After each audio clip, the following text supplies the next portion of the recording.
ça va me faire 1 an, 6 mois que je suis au Maroc. C'est compte tenu de la crise post-électorale en Côte d'Ivoire, c'est ce qui m'a fait un peu fuir de mon pays parce que tout le monde entier sait. Il y avait une sale guerre là-bas et donc on n'a pas pu rester. Nous tous étions de l'autre bord, ça fait que nous ne pouvons pas rester parce que ça ne serait pas bien. Donc on a préféré chercher. C'est ce qui m'a poussé surtout à sortir du pays parce que je me sentais aussi beaucoup menacé.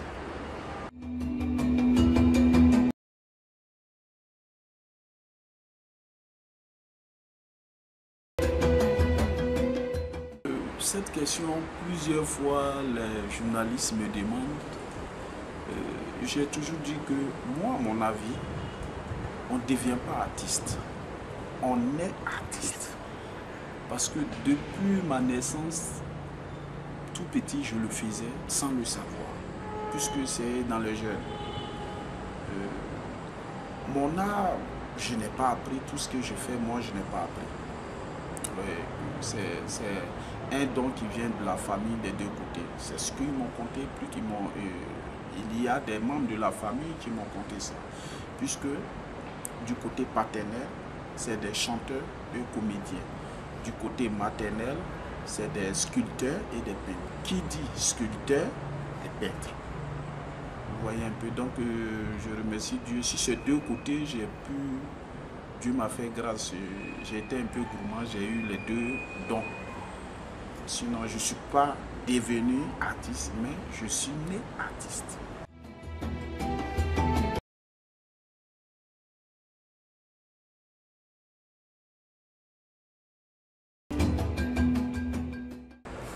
En fait, moi, je fais un peu du vaudou.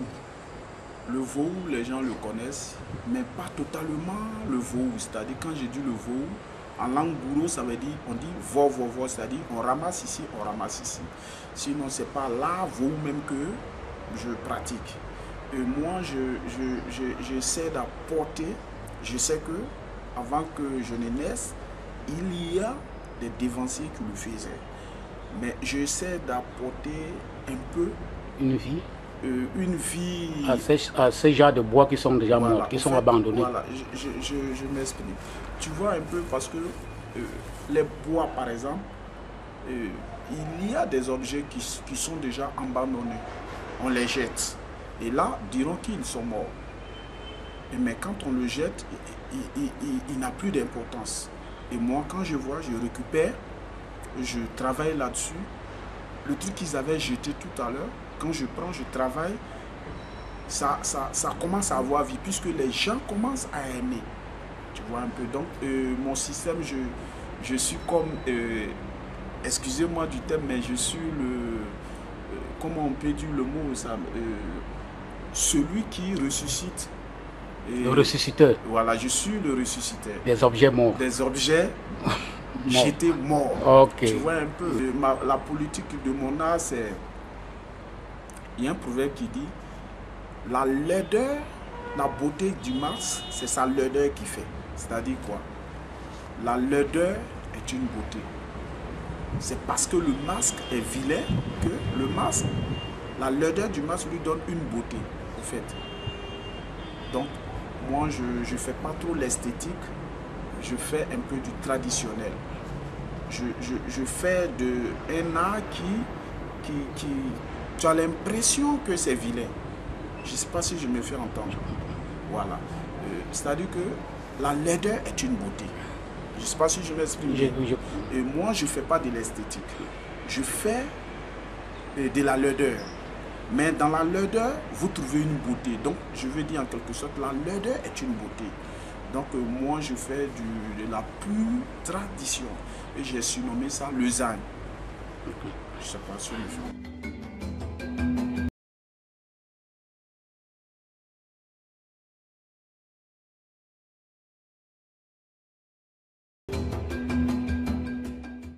Il ne faudrait pas qu'on se voile la face. D'abord, mon entrée même ici a été un grand problème. Ça, je le dis haut et fort. J'ai été plusieurs fois tabassé frappé par des corps habillés marocains à la frontière. Oui, ça, je ne le cache pas, je le dis. C'est-à-dire que quand moi je me balade, c'est-à-dire que quand je fais mon voyage, c'est-à-dire je les fais à pied. Quand je fais mon voyage, je fais des maquettes. Si des feux, je dessine. C'est comme un passeport. Quand vous me présentez, je lui dis que non, c'est ce que je fais comme métier.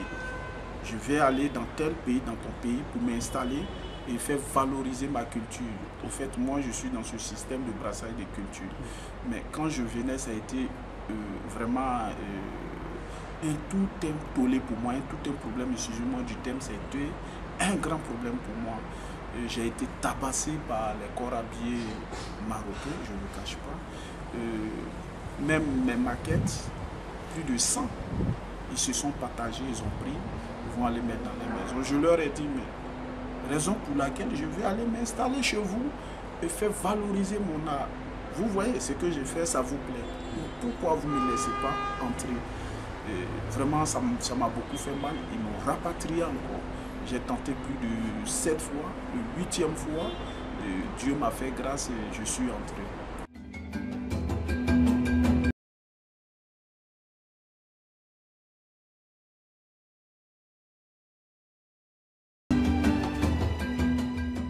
Si j'étais là, même pour être régulier, il faut avoir au moins des papiers qui attestent. C'est-à-dire que quand je sortais de mon pays, je le dis haut et fort, quand je sortais de mon pays, mon frère, quand il y a une guerre, c'est ta vie qui est importante, ce n'est pas les papiers d'abord. Vous voyez? C'est pour ça que j'ai dit que je ne pouvais pas trop rentrer dedans, j'ai perdu ma famille. Même ma première fille a été décédée, mon cousin aussi a été tué, mon père, mes soeurs. Donc je n'ai pas ce temps pour aller prendre des papiers. Donc je suis sorti sans les papiers. C'est par la grâce de Dieu que je suis là jusque-là. Présentement où je vous parle, je n'ai même pas un papier sur moi. Mais j'ai fait recours au HIR, je suis allé vers le HIR. D'abord j'étais en Algérie, comme je le dis. J'étais en Algérie. J'ai fait demandeur, j'ai déposé pour avoir, comment on l'appelle, pour avoir le statut de réfugié. 4 ans, ils ne m'ont pas donné. Vous voyez, je viens au Maroc ici, je le fais aussi, même chose. C'est pénible, c'est dur pour moi.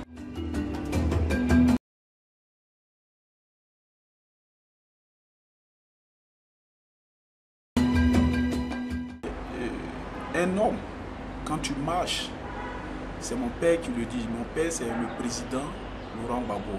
C'est mon père. C'est-à-dire, un homme, quand tu marches, il faut laisser des traces. Tu vois?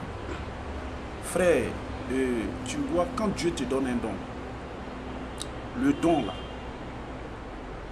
les gens le veulent, ils ne le veulent pas, ils vont le reconnaître. Un jour, il y a quelqu'un qui va le reconnaître. Quand je suis arrivé, je n'avais rien. Je t'ai dit qu'ils ont tout pris, m'ont tabassé. J'étais obligé d'aller chanter, puisque je suis chanteur aussi. Je chantais dans un coin avec un artiste, Schoolio, un bassiste, un guitariste, qui est bien connu en Côte d'Ivoire. Et il a vu mon talent.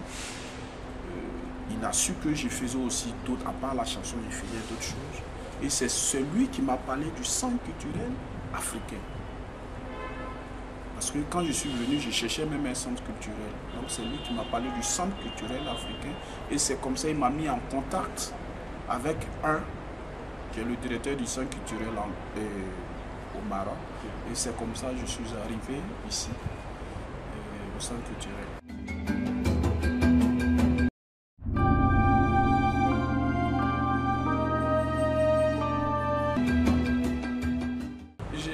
J'ai dit que c'est ce que j'ai expliqué tout à l'heure. Il y a un proverbe qui dit chez nous, on ne brûle pas la maison du menteur. Si tu brûles la maison du menteur, il va te dire qu'il avait des millions dedans. Pourtant, c'est faux. Donc, il y a une chose, peut-être si c'est un péché, je ne sais pas. Je n'arrive pas à mentir. Et peut-être c'est pour ça que j'ai toujours des problèmes avec des personnes. Parce que ce que je vois, je lui dis. Vous voyez, franchement, ici, c'est un pays qui est à voie maintenant d'intégrer les Africains, comme eux-mêmes les disent, les sous-sahariens. Donc c'est un peu difficile, franchement. Je ne le cache pas, c'est dur. Quand ils organisent un vernissage entre Marocains, ils ne nous invitent pas. Peut-être les gens ont peur de le dire, mais je vais le dire, ils ne nous invitent pas. Mais quand nous nous organisons pour nous, nous les invitons. Vous voyez, l'intégration, ce n'est pas facile. Pour le moment, c'est beaucoup difficile. Donc franchement, je ne trouve pas ma vie dans l'art ici au Maroc, c'est difficile.